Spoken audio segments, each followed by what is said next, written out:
Good morning, students. So today we're gonna talk about some experiments by using the concept which we have discussed in the previous video. So let's look at this experiment with balloon. Take two balloons. So these are all simple experiments which you can try at your home. Take two balloons and blow them up and attach to a string. So you just fix these balloons and leaves a considerable distance between the two balloons. Now at the same time they should not be kept at very far apart. So like it's a considerable distance between two of them. Okay. Now what do? You blow hard in the space between the balloon. When you blow hard, so what happens when you blow? So when we blow, the region in front of our mouth, this particular region, there will be a movement of air. There will be a region which have a higher wind speed because air will be moving faster because of our blowing. Now what happens due to this when we blow? Now an interesting thing happen which we see that the two balloons come closer to each other. So as we blow in between, the two balloons coming closer to each other. So what causes this to attract each other? Why they are attracting to each other? Why they are experiencing attracting force between them? This is because the region between these two balloons, in this region, the wind speed is more. Now I have told you something before that the region where the wind speed is more, it will always be accompanied with low air pressure. So therefore the air pressure in this region is less because wind speed is more. So we have learned about it that wind speed is more, the air particle move really fast. So the air pressure is low. So basically this region, so if we discuss it as a region 1, it is become region 2 and region 3. So we say that region 2 will have comparatively have low air pressure, less, and their air pressure is high. So here the air pressure is less when compared to region 1. And when compared to region 3 also, so region 2 is also have less air pressure compared to 3 also. So what will happen? So air tends to flow from from higher to lower flow. They flow from a higher air pressure to a lower pressure area. Okay. Now as air blows, as wind blows, what happens? It exerts a pressure on the balloon which make the balloon also move in the direction of the wind. As a result, they both tend to come near each other. That is why this attraction happens between the balloons. So this happens only when we blow in between the space between the two balloons. Because when we blow hard, only then the wind speed in this region will become increases, and because of which air pressure is reduced. So that's how you see these are the simple experiment which you can do at your home. Okay. So if you really want to understand the science behind this, this is important to know. Now the second most popular experiment we will do is, so we will discuss yet another example, or you can say experiment. So you can use a big bottle. All you need is one bottle. Take a small ball of paper, small sheet of paper, just crumbled it to form a tiny ball. Now you have ensured that the size of the ball should be such that it is smaller than the mouth of the bottle. So then it is possible to put it inside the bottle. So it should be like this. Now place the bottle like this in your hand and put that small paper ball over here just at the mouth of the bottle, and then just blow hard. Now when you blow hard, what do you expect? Now since we are blowing hard, we are trying to push this ball into the bottle. That is our aim, because we think we blow hard, we exerting some pressure on this ball and therefore it should be move. But actually what happened, do you know that? So when you actually blow on this ball to force it into the bottle, the result is that instead of going inside the ball tends to come out of the bottle. So ball come outside, coming outside. So that's quite surprising, because we are thinking that when we are blowing hard, when we are exerting a pressure to the ball, then it can move in, but instead of moving in, it is moving out. So let's try to understand what happens here. So when we blow into the mouth of the bottle, again, the air which is present near the mouth of the bottle, the speed of the air increases because we are blowing hard like, okay. So the wind speed at the mouth of the bottle, it would be more. So basically this region, the wind speed would be more. So when the wind speed would be more, then this will be accompanied by so air pressure would be less. So when we blow hard at that point, wind speed more and the air pressure will reduce. But inside the bottle, the air pressure is comparatively more. Now what we have learned, that when air moves from a higher region, air move from a region of higher pressure to a region of a lower pressure. So basically the moving air of wind will actually move in this direction, and therefore the ball tends to move out of the bottle. So that's the logic. So if we are blowing hard, we are directly giving some force to the ball, but when we are blowing hard, we are increasing the wind speed in that region, and since the wind speed is increasing, the air pressure is reduced, and due to the difference between the air pressure, the wind start blowing in the opposite direction, which makes the ball move out. So all these experiments tell you that the concept of air pressure exists. So if you say that I would not agree with something like air pressure exists, in that case, how would you explain all these phenomena? Okay, so this is not something which is imaginary. This is, you can try at your home. So how will you justify your experiment if you do not know the concept of air pressure? Okay, so I hope you all understand these two experiments, which are very simple and you can try it at your home. So we again look at a beautiful experiment. So here we make use of a strip of a paper. So what we do is, instead of bottle, we take a strip of a paper. Thin rectangular tiny strip of paper, and you hold it near your mouth. So we are not doing it with anything, but we are just holding it near your mouth. So it's quite of hanging because it's not a thick sheet of paper. It's normally a thin sheet of paper, so it tends to be like this. It doesn't remain straight at all. Okay.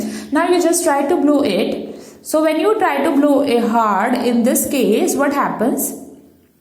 Now before it was the strip like hanging like this, but now it moved to the upward direction. Okay. So this happens because we are blowing air.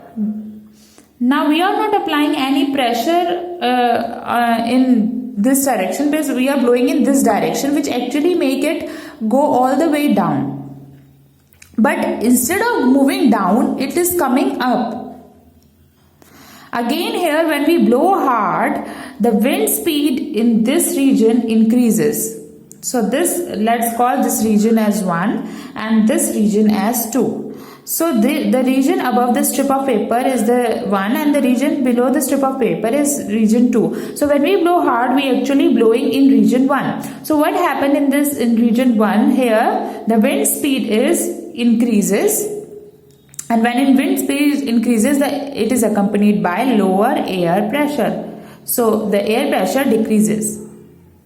Now we have less air pressure in region, more air pressure in region 1 more air pressure in region 2 and low air pressure in region 1. So here we have higher pressure and wind speed low, and here we have high wind speed and low air pressure. And this wind will pressurize the paper also to move in the same direction. That is why the strip of paper tends to come up when we blow hard above in this area. So all of these experiments are so handy that you can actually perform, or you can enjoy the beauty of science at your home. Now sometimes this concept of air pressure can be extremely dangerous also. So you might be wondering that we have learned about the wind. Wind is actually a nice thing when we go out, or if the breeze is blowing, so we enjoy. The trees leaves are flying, okay. So it is nothing wrong with the wind, but sometimes this air pressure can turn out to be very dangerous, okay. So here we will see that how the concept of air pressure can be so dangerous that it can even cause a huge destruction. Because sometimes it sounds very surprising that how can the winds cause so much of loss to the property, how can it cause the destruction of the houses and roads and buildings. How can it cause that? So we will see how the simple concept of air pressure can actually make the roof of the house fly away with the wind. So what happens during storm? What do you mean by storm winds? Strong winds, sorry. So what do you mean by strong winds? We mean that the wind which are blowing with very very high speed. So when we say that winds are blowing with a very very high speed above the roof, that means the speed of the wind is more. Wind speed is more and the air pressure is low. So let's say this is our house.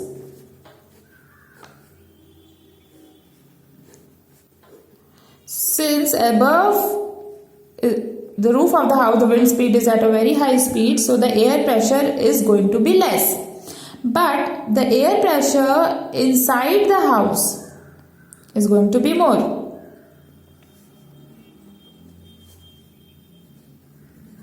Here the air pressure is more, here the air pressure is less, and we know that air tends to flow from region of higher pressure towards lower pressure. So basically the wind will blow from bottom to top, and this would exert an upward force on the roof of the house, which causes the destruction of the roof of the house. So the roof itself get carried away with the wind, okay.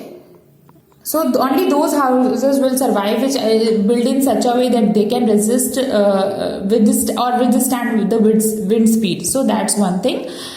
So, it also depends on its intensity of the winds also. With what speed wind is blowing. Okay, this is also another factor which decide how much destruction would happen. Okay. Okay, so I hope you will understand this concept also. So now the question is, from where do these wind currents generated? How it start? How it's originate? So we got to know that why air moves due to the difference in the temperature, due to the difference in the pressure. So in the newspaper you might have seen that there are a lot of kind of news, like there is a cyclone which is taken place, or there is a strong wind in some region, blowing in some region of Karnataka. This kind of news keep coming up. So how exactly these winds currents generated? Okay, or I mean at the end we want to know why it needs why they are moving from one region to another. So here we are doing certain experiment with a balloon in order to understand the mechanism. So in order to understand this mechanism, we need to learn about the important property of air and we will see in this experiment. So here what we do, we take a test tube, okay, which is commonly available in laboratory, and take a balloon and tie the balloon over the tube. So the balloon is not inflated right now, it is just tied tightly using a thread or anything to the test tube, to the mouth of the test tube or neck of the test tube. Now what we do, we put this entire tube inside a beaker which contain some cold water. Cold water means normal water, normal at normal temperature. There is no change in the balloon. Now what we take the same tube and put it in a beaker of hot water. Now what do we see? That balloon will be inflated. So how the temperature play a role in inflating the balloon? What is contained inside the balloon? So basically, when it is put in the hot water, the test tube to some extent get heated up. So this heat is responsible for the inflation of balloon. So this heat caused the air inside the balloon to get expanded. So air expanded, and when air expanded, it needed more space. It is something like you want to keep this balloon, you need a small space. When we hear you need more space. So inside the air, actually the air is expanding, it needs more space, and the balloon being elastic provide the flexibility to expand. That is why it expands. But what do you learn from this experiment? So this expansion of air happened because of heating. So therefore we can say that air expand when heated. So when we heating air, it expand. And this property is very, very important in order to understand how wind's current is generated. So here air plays an important role here. Now we will perform another experiment by using paper cups. So where what we do, we take two paper cups and put them inverted, and please make sure that it become empty. Okay, please ensure that it is empty. So hang them inverted from a rod. So you take a rod, take two threads and hang the two paper cups in this way. Now then what you do, take a thread and tie it at the middle of the rod, and it can stay in a balance. So since both the paper cup they have the same weight, but when you actually hang it, so what happens is after some time it is in the stable position where both the paper cups are at the same level, right? So this is pretty simple. You can do it at your home.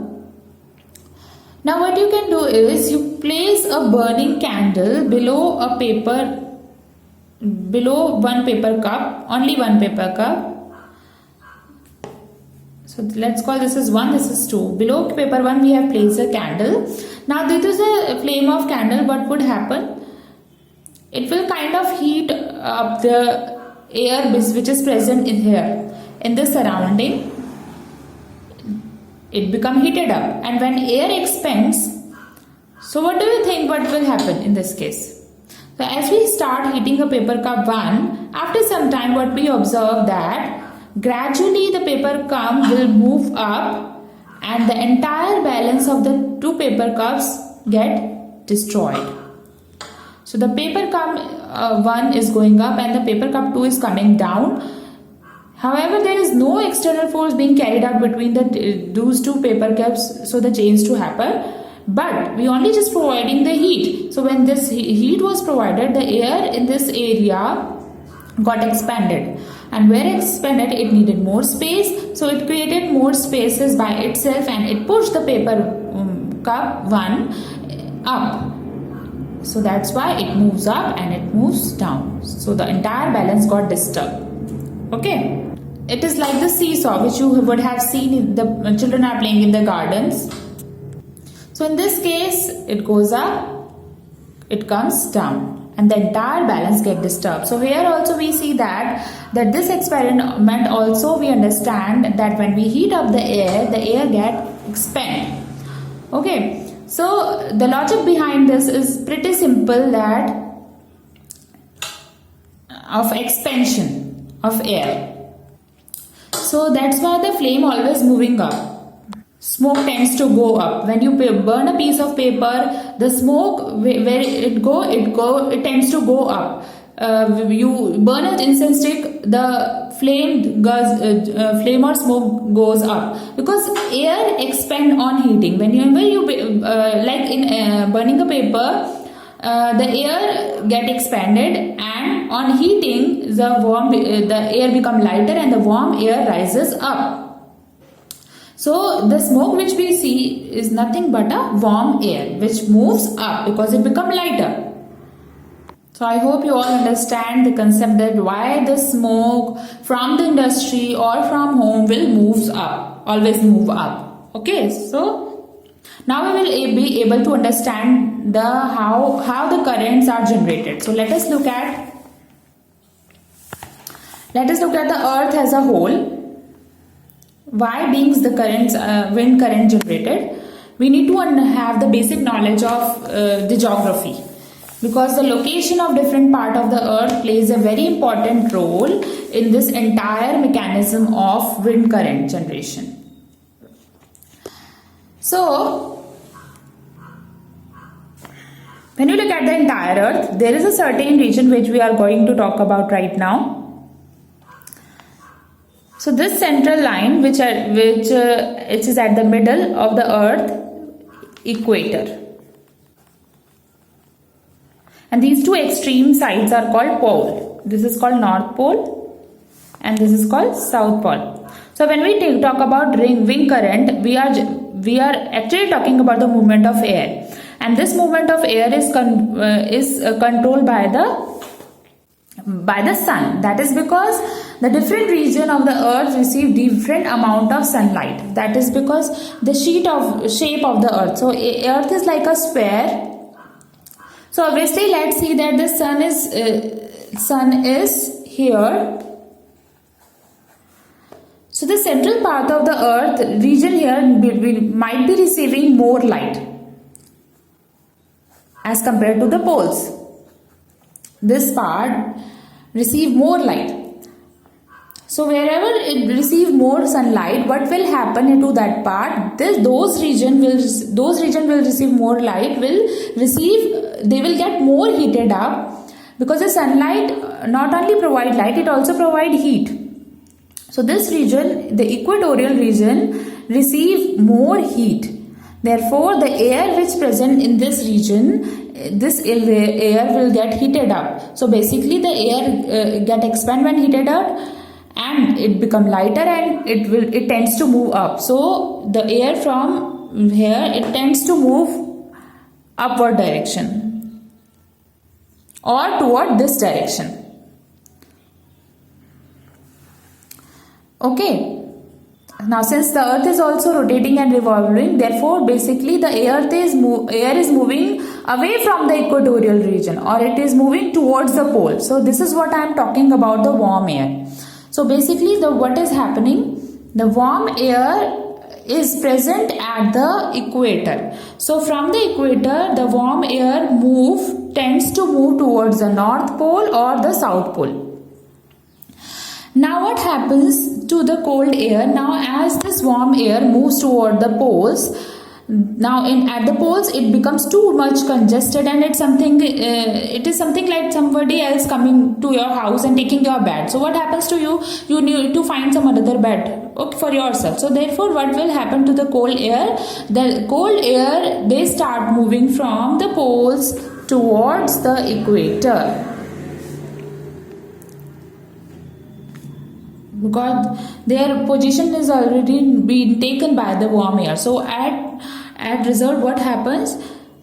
What happen is known as wind circulation, where the warm air move from the equator to the poles and the cold air move from the pole to the equator. So this is called wind circulation.